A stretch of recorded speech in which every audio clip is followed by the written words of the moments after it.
Hello and welcome to a new lecture, William Shakespeare as a Dramatist, 1564 and 1616. Let's dive into the topic. In this lecture, we will talk about universality of themes, mastery of characterization, innovation in language, dramatic techniques, influence and legacy, and conclusion. Let's dive into the topic. First, we'll talk about introduction. William Shakespeare is universally recognized as the greatest dramatist in English literature. Next, he is celebrated for his mastery of characterization, language, and exploration of human nature. Mastery of characterization means he was master in developing the characters. About language, his language was very impressive and effective. Exploration of human nature means he was an expert in exploring human nature. And what does human nature possess? We have love, hate, anger, happiness, sadness, and so on.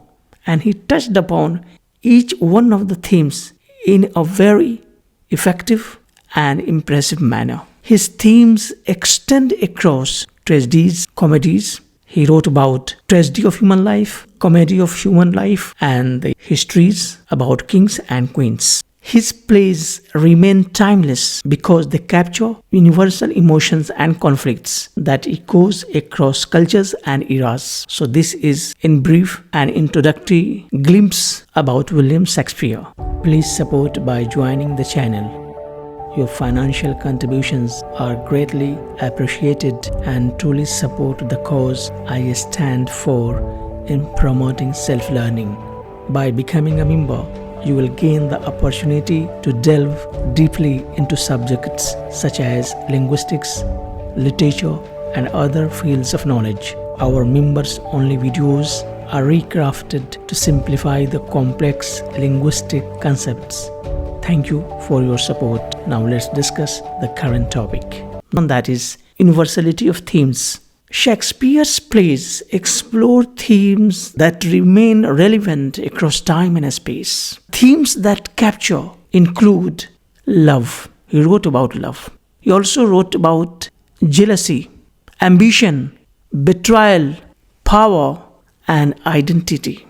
So his plays contain themes surrounding such human nature. Further, his tragedies, like particularly Hamlet, Othello, and King Lear, probe the depths of human psychology. That is the point here. While comedies such as Twelfth Night, A Midsummer Night's Dream, highlight wit, irony, and complexities of love.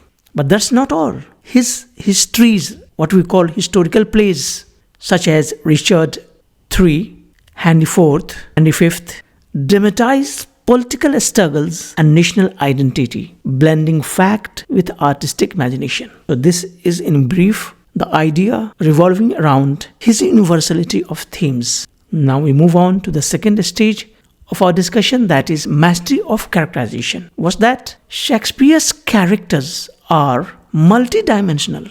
His characters are realistic, not just imaginary. They are very much relevant to the realities of life. Figures like Cleopatra, Othello, Shylock, and Macbeth embody unique personalities and inner conflicts. His ability to depict both kings and commoners with equal depth reflects his keen observation of society. So he wrote, as we witness in historical plays, not about kings and queens, but he also wrote with equal fluency about problems, about the conflicts of common man. What we call, he had deep observation of common people in the society. That is the point here. So he was a master of characterization. He knew how to develop the character. That is why some of his characters like Othello and Macbeth, they still remain alive in our memory, as if they are around us, as if they still exist, as if they still behave in the way they have behaved in the drama.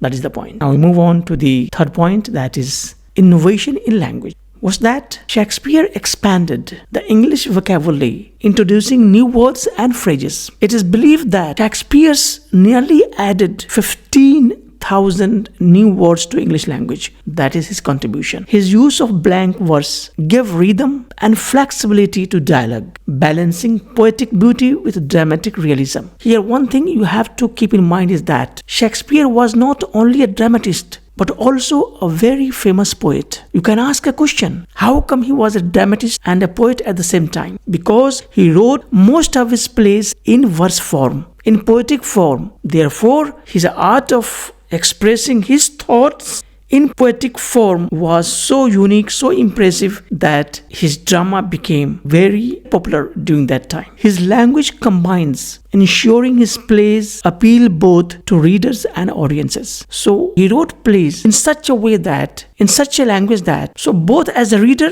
and both as an audience in the theater, you can enjoy either watching his drama being played on the stage in the same way and in as much way as you can read his drama in your bedroom. Such was the magic of his language. Now we move on to the next step of our discussion: dramatic techniques. His use of soliloquies, in which characters reveal inner thoughts directly to the audience, as in Hamlet's "To be or not to be," is one of the most effective examples of using soliloquy in drama. He used complex plots and subplots. Particularly, his comedies often feature disguises, mistaken identities, and intricate twists. He had the art of blending genres to make his drama appear more effective to the audience. His plays like The Tempest and The Winter's Tale mixed tragedy, comedy, and romance, showcasing his versatility. Now we move on to the next, that is influence and legacy. To what extent his influence prevails and his legacy and his memory continues. Shakespeare's plays have been translated into every major language and performed worldwide. That was his influence of his drama, that has been translated almost every language in the world. His works influenced countless writers, poets, and filmmakers, shaping global literature and theatre. Such was his influence and his effectiveness of writing. Thus, Ben Jonson famously remarked about his achievement in drama that Shakespeare was not of an age but for all time, all places, underscoring his enduring relevance, his long-lasting relevance to all places, to all time, to all the people in the world. Now we move on to the conclusion. Was that William Shakespeare's genius as a dramatist lies in his ability to capture the essence of human experience with unmatched artistry. His plays transcend time and place, blending poetic brilliance with dramatic power. Shakespeare continues to illuminate the complexities of life, ensuring his place as the world's most famous playwright, what we call most famous dramatist in the world. Hope you understand the concept about William Shakespeare as a dramatist. In brief, thank you and goodbye.